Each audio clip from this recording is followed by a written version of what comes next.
This is Buffalo's Uncensored Sports Show. You're watching Buffalo After Dark.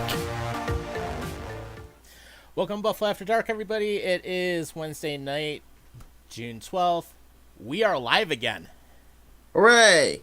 So, if you guys are watching, we are on YouTube. We do have the video up now and running. So, of course, welcome to everybody. Brad, I see you're watching us live too. So, of course, glad to see you. And we're going to start off with some breaking news that's just coming out. And Patrik Laine is looking to get out of Columbus. Well, I mean, that's surprising for sure. Well, first off, I could just now say with the whole live streaming thing, this is actually the first episode ever of Buffalo After Dark that's being recorded live on YouTube. We should probably mention that real quick. So that's pretty awesome. So in that case, I can now die happy now. Well, hopefully it works, but if you guys run any problems with like buffering or anything, just, feel free to let us know. I know, one person did mention that there was, I think, like a little bit of no video at the beginning, but then it caught up. So, we'll see what happens. It's a work in progress, but hey, that's what Zuckerberg gets you for dropping the Facebook live stream capability. So, yeah, I mean, he can honestly, suck a fat schlong for that. Yeah. But that being said, it's nice to be back. Laine wants out. What's going on? Because Columbus was thinking he was going to be like the nice little savior in the next version of McJesus that would never be the next version of McJesus. It's funny because the whole Patrik Laine thing, I didn't think he was going to want out.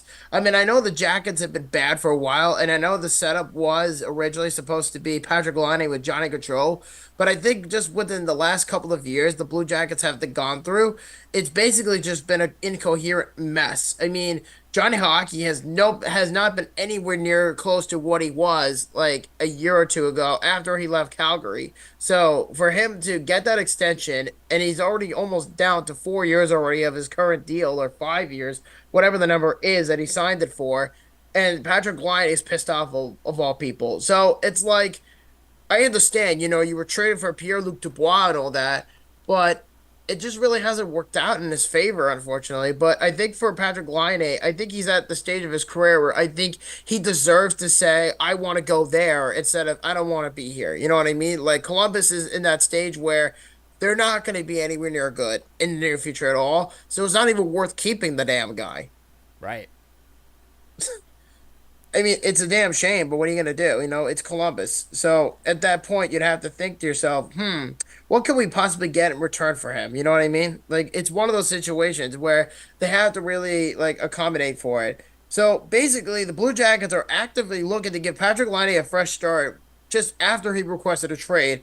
And so then Laine had 6 goals and 9 points in just 18 games this past season. He has not scored 30 goals in 5 years, and that was with the Winnipeg Jets. That's crazy. That is insane. So Patrik Laine has been running into some injury issues since his time in Columbus. But if you had to pick where he would end up going to, where do you think he lands? That's a tough question. I mean, do I think the Sabres would be realistic? Probably not, although we have cap. But would I love to see Laine here? Sure. But if I'm thinking about it on a realistic standpoint, what would you think if the Florida Panthers were to pick him up and add him to an already stacked team? Oh, jumping Jesus Christ. Could you imagine? Or Dallas, maybe?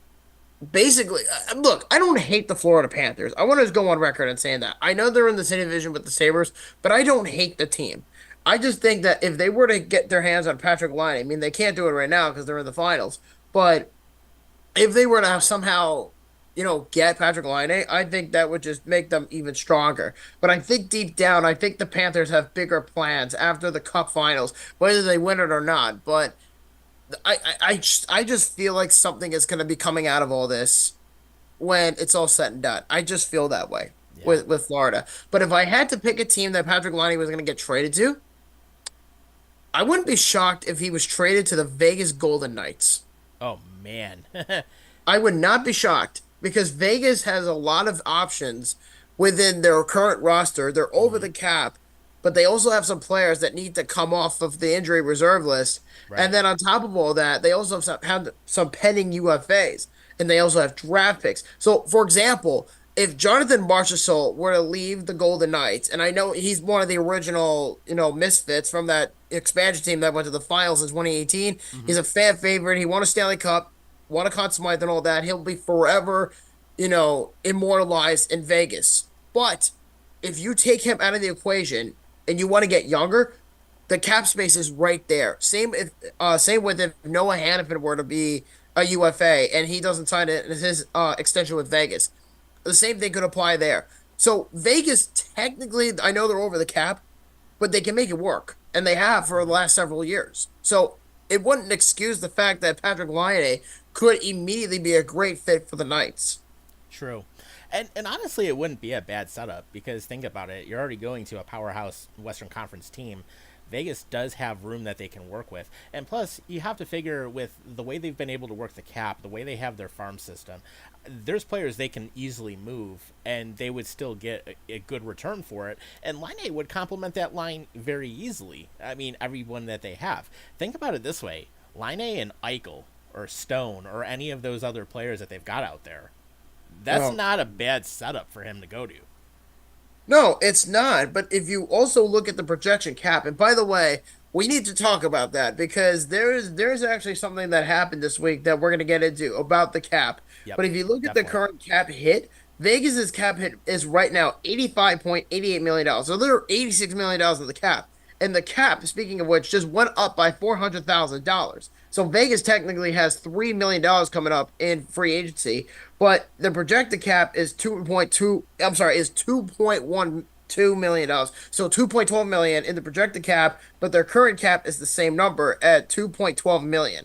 So Vegas is just right up against the cap. So if they let half of their team go, like guys like, Marchessault and then Hannafin or whoever, they can easily just result that money Yeah, and use the money to bring in Patrik Laine. It's very very possible. But again, you have to give up assets for it if that's what they're looking to do. yeah.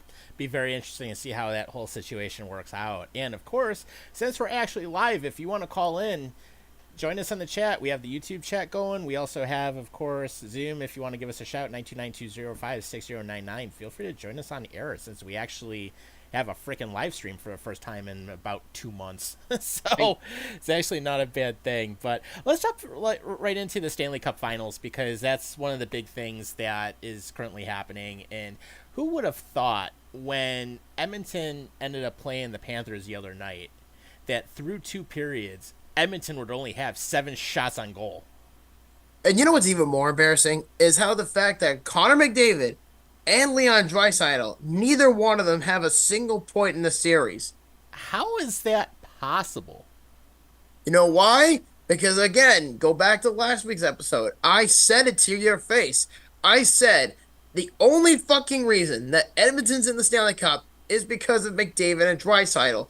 They were great all year in the playoffs in the last 2 months, and here they are 2 months later. They're in the big game, and yet they don't even do jack shit. Yeah. The Oilers get shut out in game one by Officer Bob of all people, so they got blanked, and they fucking blew the lead in game two after that 5-hole goal from Matthias Ekholm, and the Panthers just went just ripped it up just like that. And then of Yeah. course, of all people, Evan Rodriguez, the ex Buffalo Sabre, decided to play He actually hero shows up. not once but twice in that game in game two. And I'm Yes. just sitting there, I'm thinking, how is Florida this good? Like I Right. legit like they shut out the Oilers in the first game. I was thinking, oh, this is probably going to be a very close series. I don't know about you, but it doesn't feel like that. It really doesn't right now. On paper, it's supposed to be close. Reality? Florida's kicking their ass. Yeah, offensively, defensively, and you know Goaltending? what's? And that's even with Barkov getting hurt. Oh yeah, that's another thing I want to Yeah, talk the about. concussion. Oh yeah, that's another thing I want to talk about because it turns out, and I read the report this morning from Paul Maurice. He said after the day or two after game two, happened for anybody who didn't see the game, and I'm sure a lot of us have, is the vicious hit from Leon Draisaitl elbowing Sasha Barkov on the side of his head. And it could lead to two things. Either he broke his jaw and there's a possibility he plays, and reports were coming out that Sasha Barkov is in fact going to be flying with the team to Edmonton Hmm. for tomorrow night's game in Edmonton for game three of the Stanley Cup Finals. So there's a very good chance that he's going to play. And because of this, prior to that report, it was being said that either they were going to wire his jaw and he was going to play like Zdeno Chara did in 2019, Yeah, and have the or, cage. yep, exactly, or he's going to have a concussion and he was going to have to miss a good portion of games and it would be day to day kind of an operation. So, really, from this standpoint, you have to really think to yourself, is Edmonton really a bunch of sore losers to the point where they're trying to intentionally just, hit knee on knee collisions and then Yeah. having Draisaitl, throwing elbows at freaking Barkov? Is he just turning into Jacob Trouba? Like, what's happening? Is Edmonton really that pissed off? They could be. I mean, right now, if you're Edmonton, it's win at all costs. It's like, and ask questions later. But right now, the reality of it, Florida is just schooling them Oh every yeah. single play that they're out on the ice. And even look at players like Middlestat, who's actually showing up and doing something. I mean, it's like literally Buffalo Sabres South is actually doing something. Wait, Middlesex on Colorado though. Oh, sorry. Yeah, I mean, you have guys like Evan Rodriguez, you have guys like Sam Reinhart, you have Kyle That's who I'm LaPorta. thinking. Yeah, I don't know where the fuck Middlestat came from. I'm I like, wait, know. he's not the No, he Panthers. crashed and burned with the Avalanche, so. Hmm. but But but the point is that the Panthers have legit have walked the dog from games one and two, bitch slapped the Oilers, and they shut down McDavid and Draisaitl. And I called it. I said that the series will end in 6 games if McDavid and Draisaitl are blanked or they're being covered for the majority of the series. Don't give them any scoring yeah. opportunities, and both of them have not showed up. And yet these two players combined are making $20 million. I mean, you have an $8 million player in Draisaitl and a $12.5 million player in McDavid. You have two guys who are your two best players on offense, and neither one of them are showing up. Yeah. I mean, you can't have that in this series. And quite honestly, if and I'll even throw this out there now. Originally, I was thinking that Florida was going to win it in 7 games. If Edmonton loses the next game, I would say you're lucky if it even goes 5. Yeah, I agree. But I think, though, that I think in order for Edmonton to really kind of prevent themselves from this sinking ship. It's like the Titanic hitting the bottom of the ocean at this point and hitting an iceberg. That's basically what it Mm-hmm. is.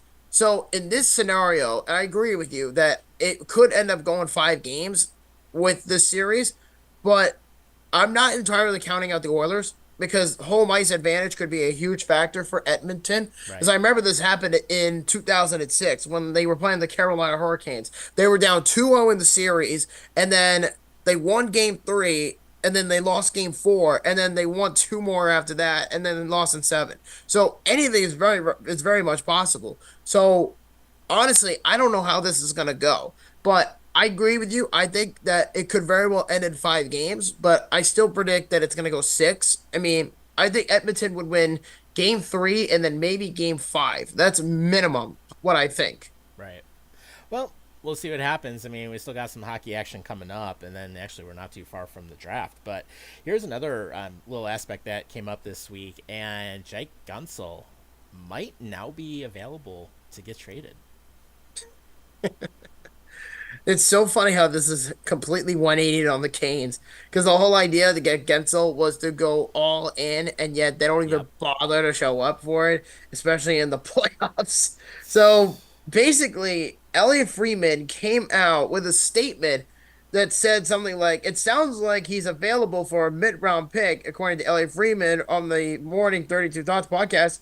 He says, "I believe Carolina is letting everybody know that if you want to trade for his rights for a chance to sign him, it's possibly for a mid-round pick, and I'm sure there's a ton of interest. You just got to know if you're going to get him." And the Chicago Blackhawks are starting to make noise, and they like to move things along with a little bit here. I don't think it's impossible that Chicago is considering this. Let's put it that way. We'll see how it all ends up, but he's available. And the funny thing about the whole Jake Guentzel news is not only is Chicago being brought up as a possible candidate, but Vancouver is as well. So Ben Kuzma, who is a insider for the Vancouver Canucks, he reported that the Vancouver Canucks have had long interest in Jake Guentzel and wonders if they consider pulling off a trade with the Canes for his signing rights prior to July 1st. Carolina, where did you screw up here? And you know what, too? They gave up a lot for Guentzel. And Yep. I think they gave up, what, like three prospects, a first round pick, It and was another. crazy. They literally gave up the farm to get Guentzel, and now Guentzel might be shown the door. I mean, it's Why? so fascinating to me to see how this all plays out. I mean, I expect him to be traded to Chicago if that's the case. Even if he's not traded, I would think that Chicago is going to be a bunch of big players in this free agency frenzy this year to legit go after Gensel. Well, He is yeah. definitely the most valuable player on the market next to Sam Reinhart or Steven Stamkos. Yeah, I mean, especially, you think about it. I mean, you want to build around Connor Bedard. I mean, there you go. Perfect player to throw in the mix. Oh yeah, without a doubt. I mean, Chicago, they got a lot of cap and they can easily work with what they have, but they also have to give up assets to make this happen. So Yep. we really don't know. I mean, I would say if Chicago is not stupid, don't trade the second overall pick. And I believe, I could be wrong, they might have also gotten another first round pick. It'll be interesting to find that out. I mean, we can always take a look at that at some point, and we can always kind of come back to it. But, I mean, in either case, if Chicago were to do it and the Canes make a deal with them, it's going to instantly help them out, especially for next season, because now they're going to finally take that step in the right direction and actually start building a team around Bedard, and they start building at least their first line and second line. If you can at least get that going, then that part's actually a good thing. So it'd be Yeah. interesting to find that Oh, you out. know what? They do have two first round picks because they Okay. have the second overall pick coming up. They have a top three pick, and they also have the pick that they got from the Islanders a few weeks ago from that trade. Right. So that's actually not a bad thing. And, that being said, of course, looks like so far, I mean, we do have some people watching us on YouTube here. So, of course, you guys are the first to see us. And it said so far, looks like everything's coming through pretty good. So, we're glad to hear that. And of course, we can always adjust some things as we go forward. But no, certainly glad to see you guys watching us and see you guys in the chat too. So, of course, if you want to jump on our live stream, you can dial 929-205-6099. The meeting ID and passcode are in the chat. And same thing with the Zoom link. If you actually want to show your friendly mug on camera, you're welcome to. So, that being said, CapFriendly is now owned by Monument Sports, the ownership of the Washington Capitals.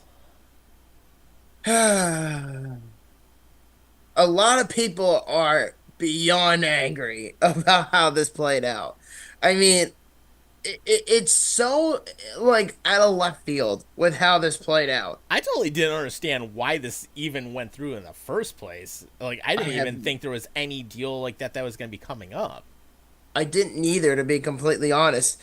So you're right. So according to Elliot Freeman, the Washington Capitals have agreed into a deal in principle to buy CapFriendly.com.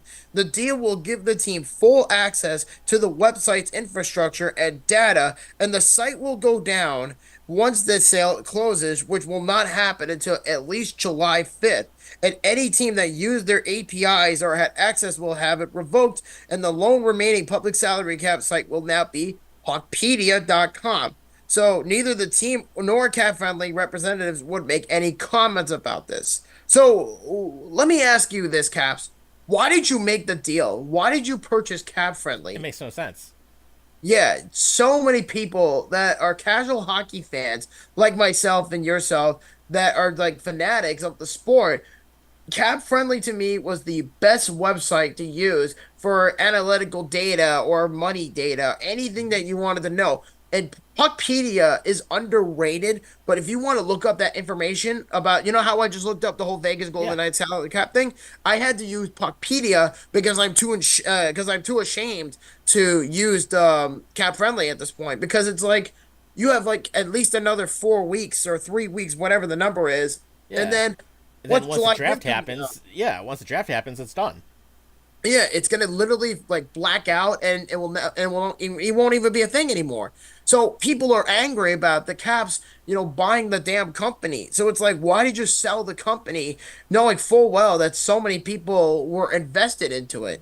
Yeah, I mean, the only thing I can think of, or only possible reason I can think of, is maybe their analytics were good to the point where the Caps wanted them, but it really makes no sense. I mean, on the face of it, I still don't get why um, Monument Sports bought them.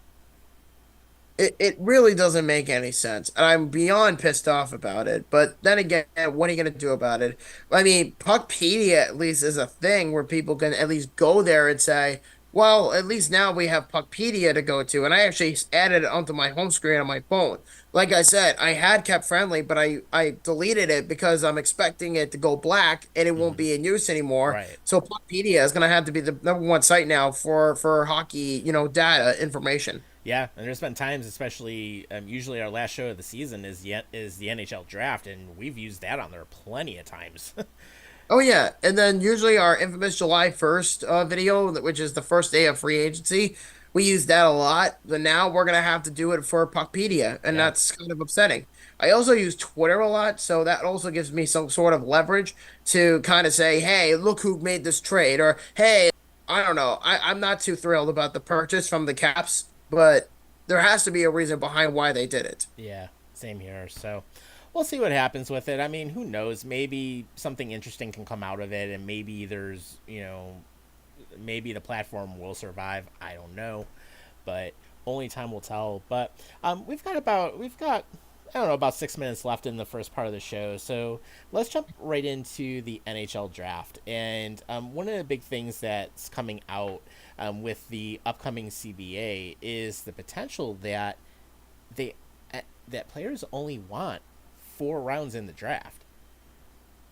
Which is very interesting. It's an interesting proposal, but I don't even know what to think. I mean, usually Yeah, the back then wasn't it like back in like 20 years ago or even more than that, the draft used to be like 10 rounds. something crazy. I know it was at least 7, and usually right now, I mean, you're going at least 7 to begin with, but I still don't. I mean, I can see why the NHL might want to go down to 4, but at the same time, it's like, do we need like all 7 rounds of a draft? And honestly, no. But some players' agents believe that the draft should be shortened for just 4 rounds, like we said. And there's a possibility that the NHLPA could fight for shortening the draft in the next collective bargaining agreement, which does not end until 2025-26, which is the inaugural season for Utah. And the reasoning is players that don't get contracts are mostly later round draft picks, and people, mostly agents, wonder why players get tied to a team for 2 to 4 years, only not to get a contract from that team. Quote, they almost think it's like holding up a player from really beginning their careers, and we'll see what happens. And again, like I said, the current CBA expires at the 25-26 NHL season. Yeah, I mean, honestly, with the NHL draft, who watches past like the 3rd round? I mean, literally.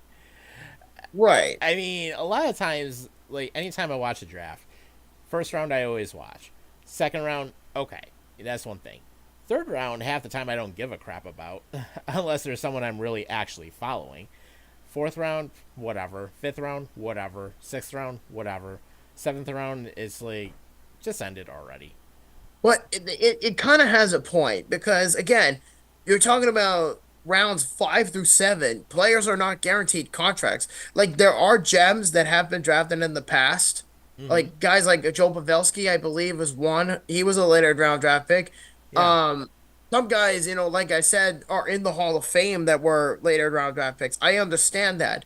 But I think if I remember correctly, I think if anybody out there wants to correct me, the NBA I think is only 2 rounds because it's a much shorter sport to have a team for. I'm pretty sure that's how it works.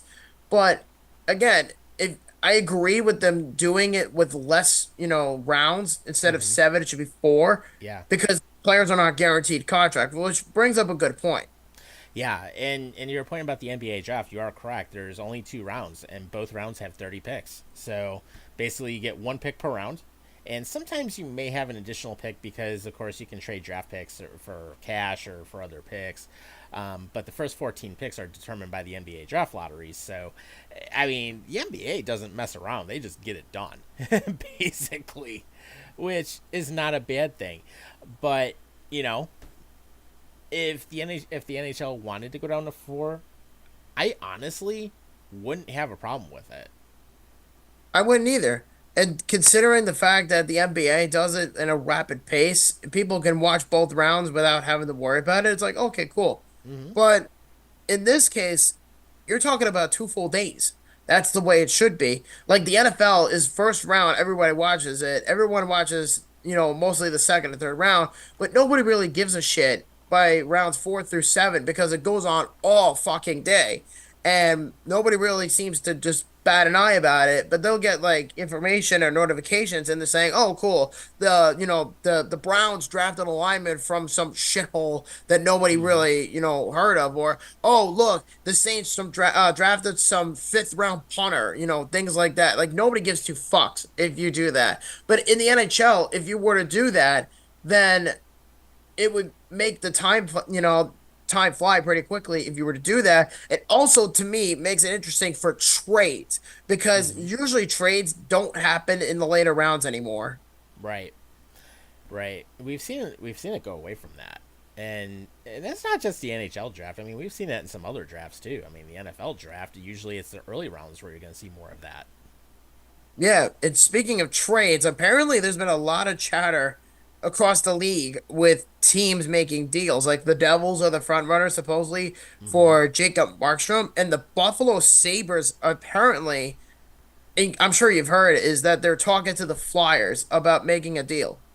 Well, it'll be interesting if they do, and especially now with the cap going up and having more money to work with, I wouldn't be surprised. I mean, Yeah, the Sabres are going to have to do something because here you go. You bring back Lindy Ruff. We already beat a dead horse on that.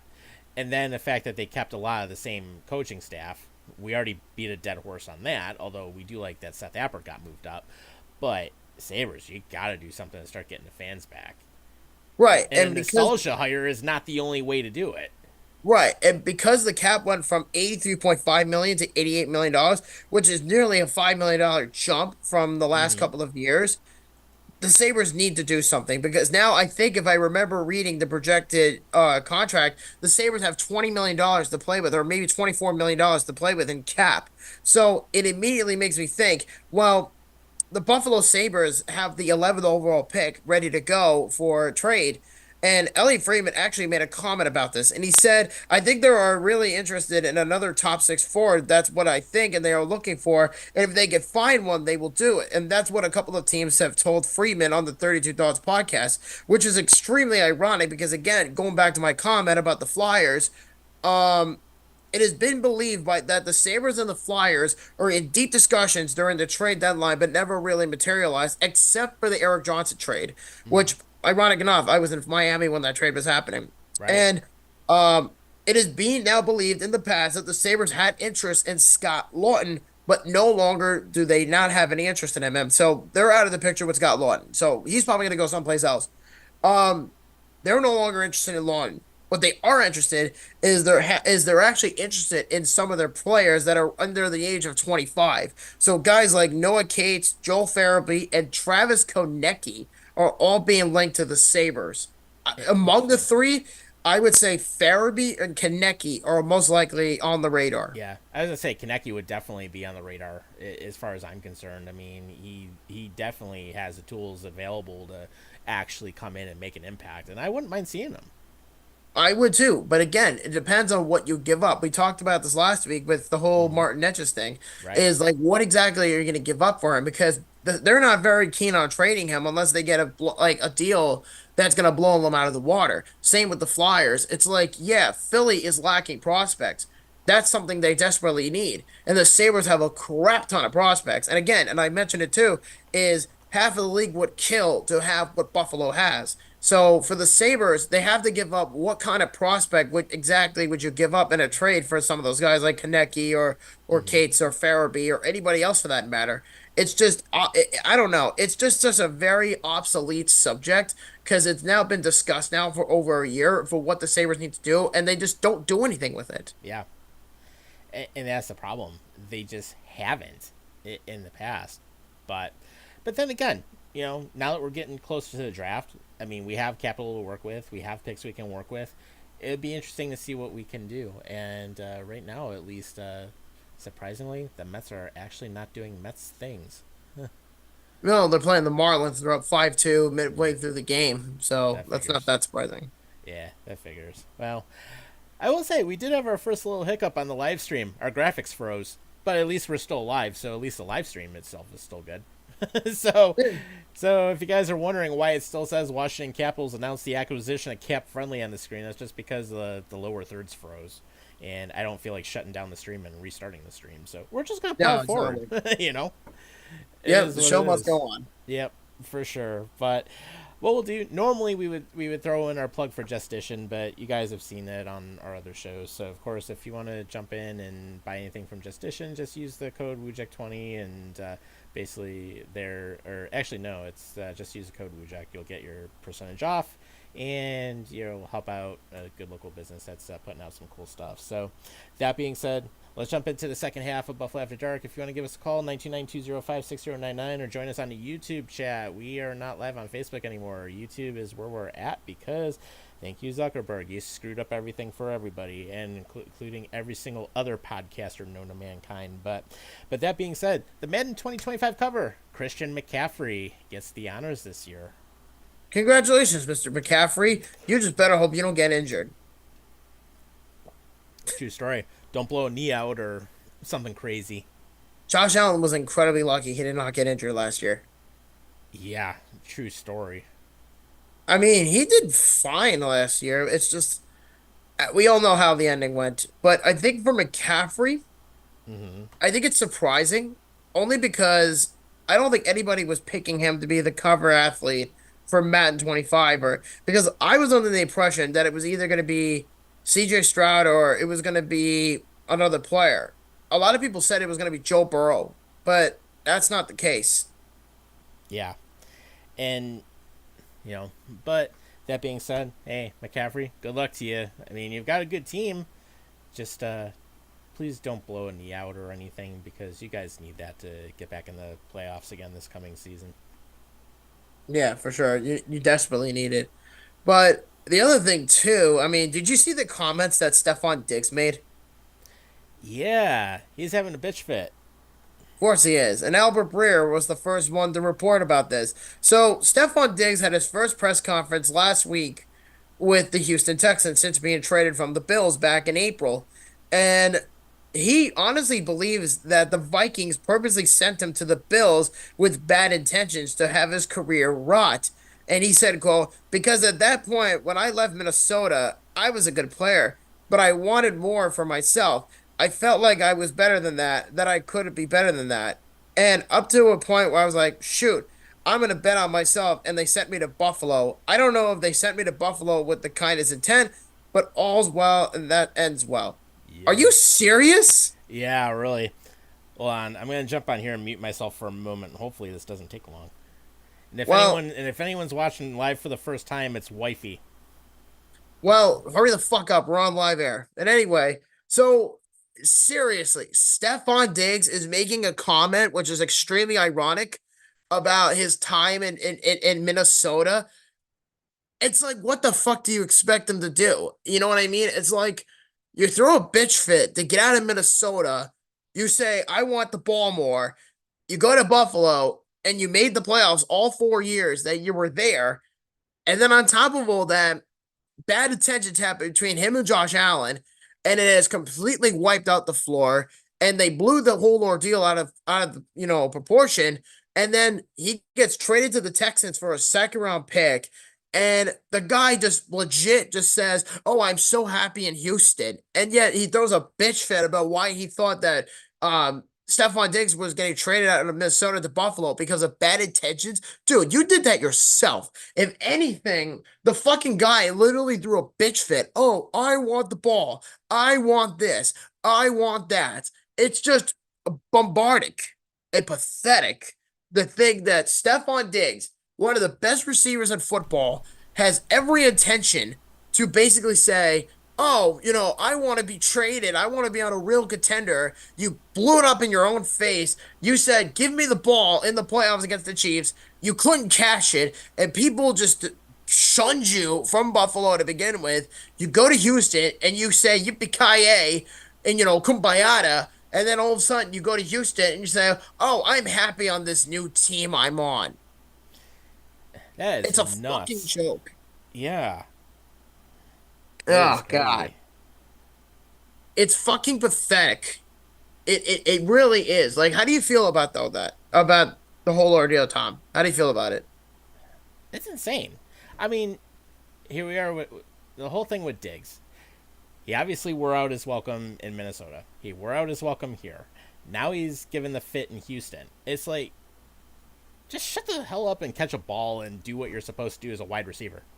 Yeah, and you get paid tens of millions of dollars a year to play a game. Yeah, and it's like literally, here we are. It's like, dude. I mean, I love the passion, and I know he wants to win, but just go out there and catch passes you can you can go ahead and actually do something with it. I mean, that's usually how it's supposed to be. I mean, let's completely be honest with ourselves here. Like, I'm not taking away his talent. I think he's a very good receiver, and he has been for the Bills for 4 years. But it's like there has to be coming a point in time. Like, let it put it this perspectively.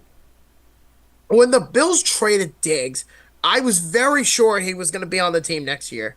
And then, Mm-hmm. sure enough, they trade him, and it's like the Bills were willing to eat $31 million dollars of dead cap for this coming year. And then it also came out that the Texans were just bidding on themselves to say, "All right, we'll take the risk, we'll take out the 3 years of his deal, and then he'll be a UFA in 2025." So the Bills pretty much robbed them, even though they're taking on the consequences of eating that cap. Because in the following year, the Bills will have like $40 million dollars to play with because of this trade. I mean, Yeah. it's fucking insane to think that Stefon Diggs thinks it's just about him. Me, all about me. And that's Mm-hmm. probably why so many people got pissed off at him because he was becoming more of a self-entitled prick than more of just, "I'm the leader of this team. I'm the captain with, my quarterback." But if you notice too, Tom, is when CJ Stroud was asked about his favorite players among quarterbacks in the league, Josh Allen was not on his top five list. And I think it has something to do with Diggs. It could be, and I would be very surprised if that was the case. And you know, here we are, and Diggs goes on Houston TV, basically saying how Allen was a great quarterback to him. But why are you doing this, Diggs? It's like, are you trying to make yourself look better than what you're doing? What's the deal? Nobody knows. Nobody fucking knows other than Stefon Diggs. Right. It's just pathetic. And it's just a bitch move, if you will, what he accomplished. I mean, he did great things for the Bills.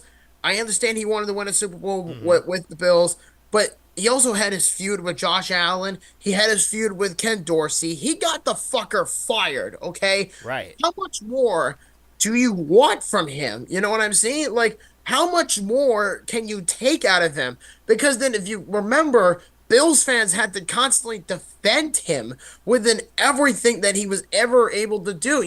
If he dropped a pass, "Oh, Diggs was off to a rough start." Or if, he made a comment, "Oh, he doesn't really mean that."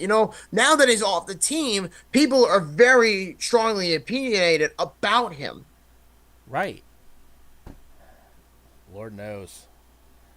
Oh my God. I mean, I Yeah. know there wasn't a lot of football news to go around this week because usually June is the one year on the calendar where there's like little to no news at all from the NFL, except for like mini camp and all that, but that comes like later. Right.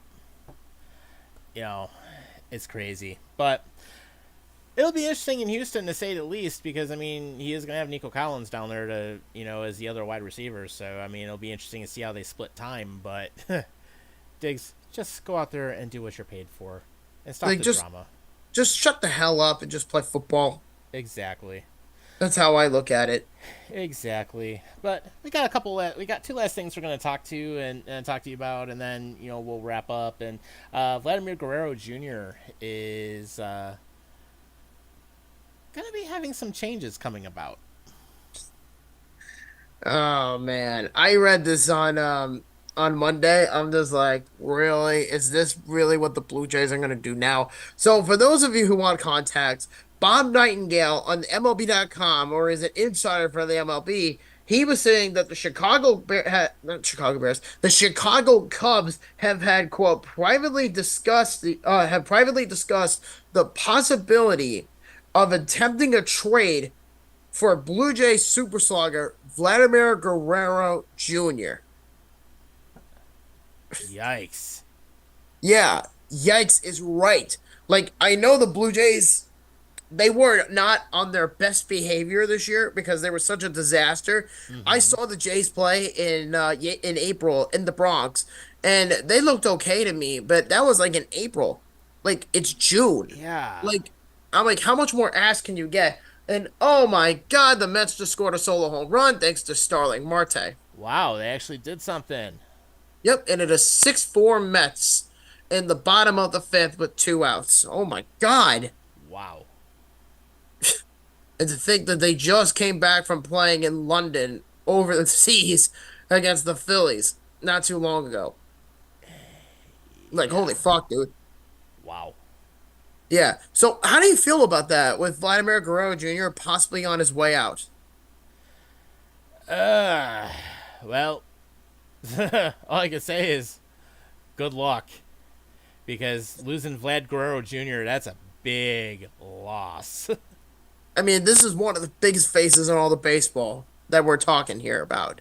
So, I think for the Cubs to make that kind of commitment, I don't know. But here's the other thing I want to know is why are the Cubs of all teams so inept of getting him? I mean, they're not even in their own division with the Brewers. The Brewers are the only team in the NL Central that are above 500.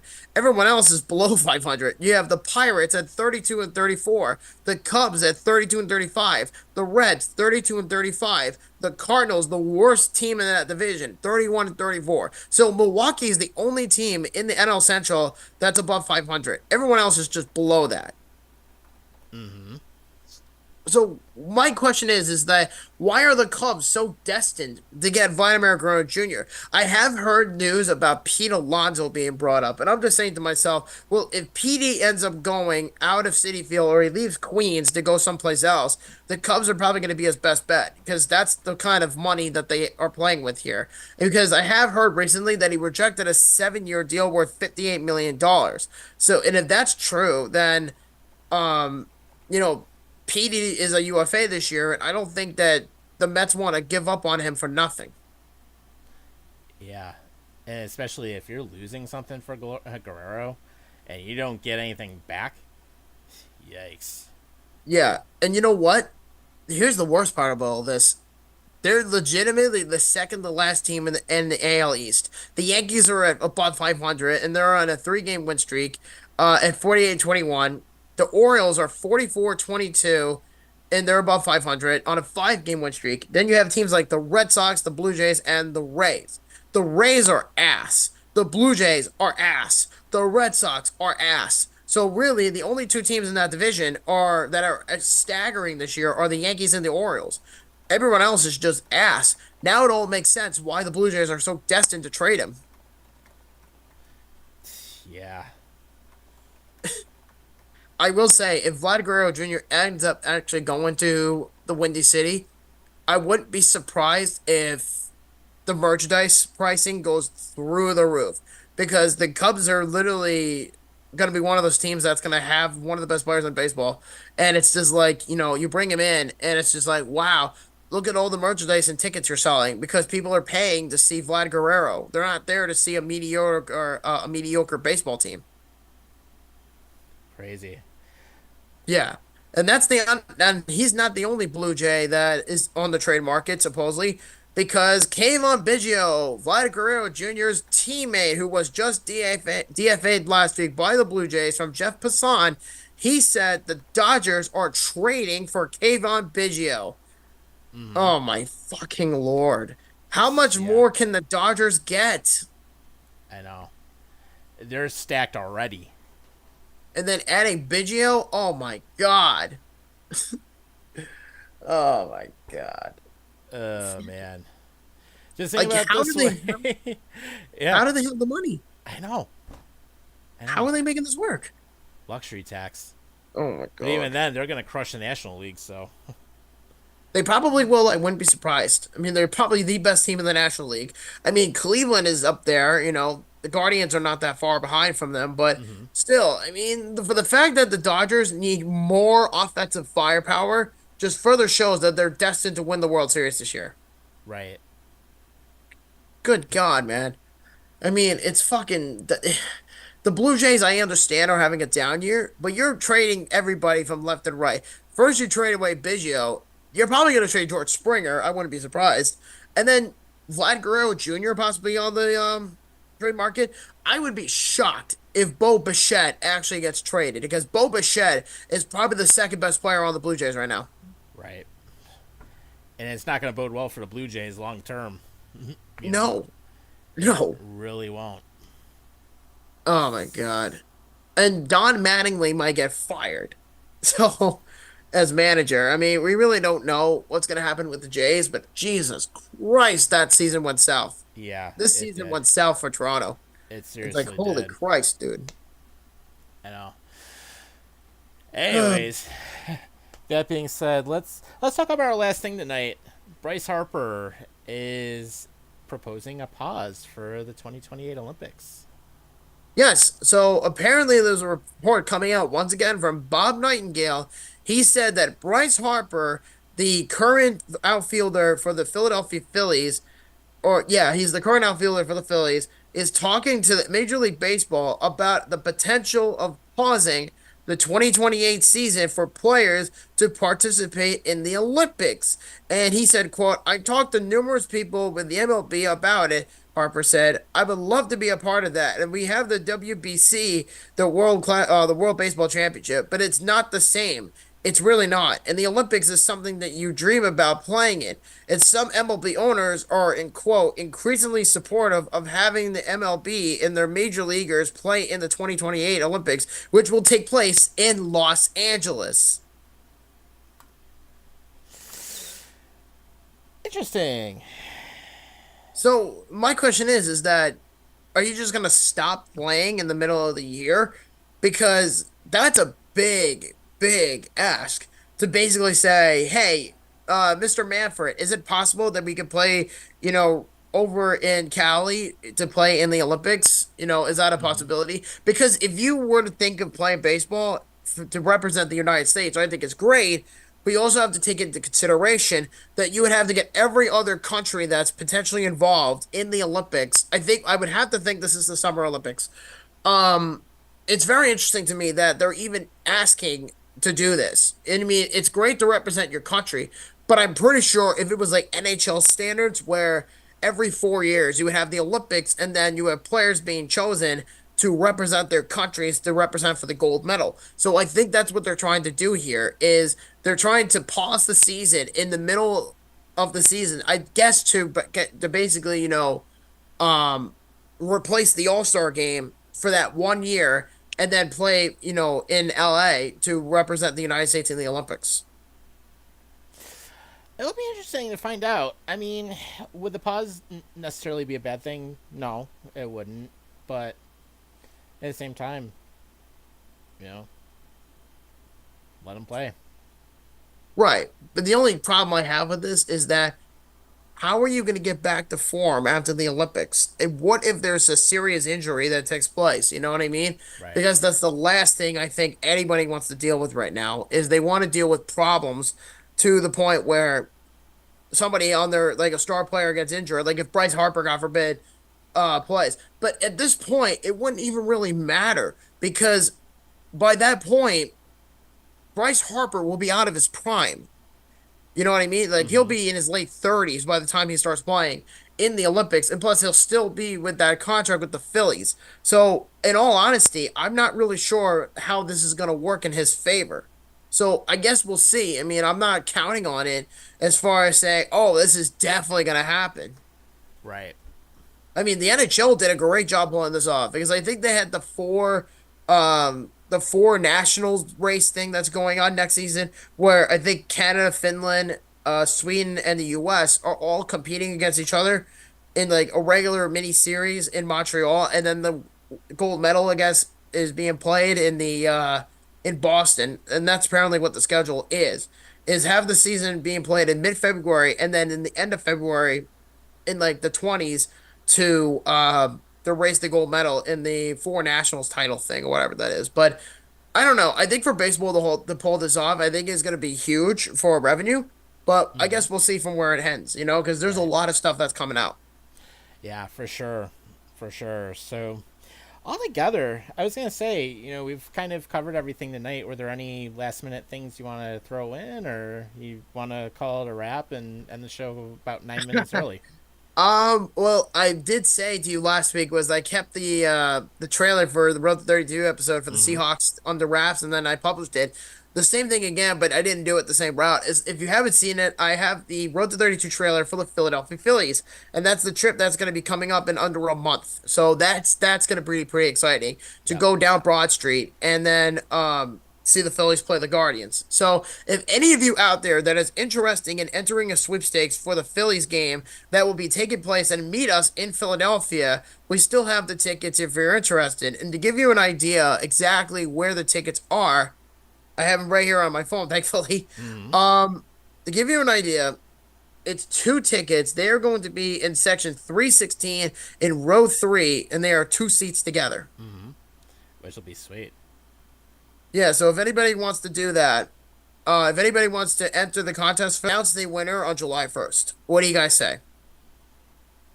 May the best person win. That's one way to put it.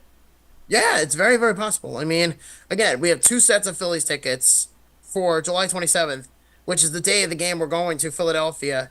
Um, yeah, so we have those tickets ready to go, and we're getting a chance to see, Bryce Harper of the Phillies. So, Mm-hmm. and Jose Ramirez for in the Guardians, we're gonna see those guys play soon. So it's gonna be fun in general to go to Philadelphia. I mean, you excited? Yeah, it'll be a good time. It really will. And I mean, my first time in Philly, so obviously, I'm looking forward to it. We're gonna have a fun time down there. Then, of course, we'll deal with the Mets the day after, which Yeah, surprisingly they are still up 6-4. But then the Marlins are really like a nothing team right now. absolutely. So But the other thing too, I want to ask you is like, what are you looking forward to the most about Philadelphia?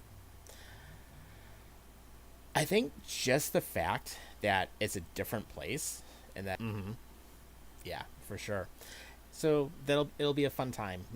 That being back in the city again, that's a good thing. I'm looking forward to that, and just a good time in general. That's really what it's about. So, get to visit you guys. I'll get to visit some others when I'm down there as well. So it'll be good, all together. But also nice to cross off another ballpark in the league as well. So that part's pretty cool.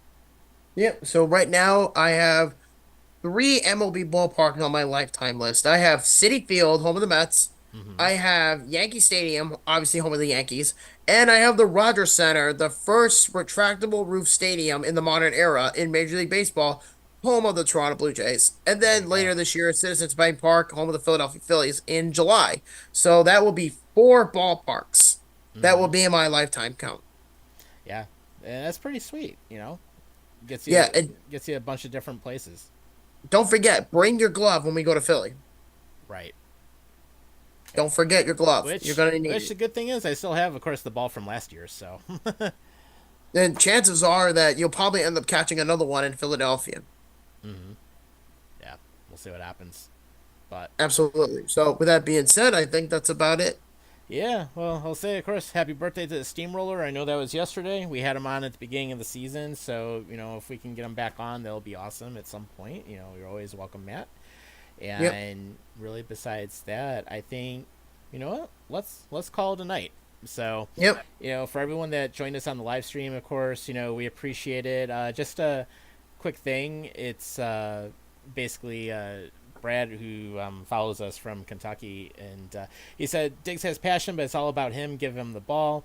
Diggs wants to be targeted all the time, making the passing game predictable. Does he not even understand that? And he did the hand smack to the face, and then basically he says he got to see Akil Badu play Louisville against the Bats. So interesting. So good stuff. Absolutely. Good So stuff. yeah, Brad, if you want to win those Phillies tickets, chances are those are yours if you subscribe to us on YouTube and on Spotify and Facebook and whatnot.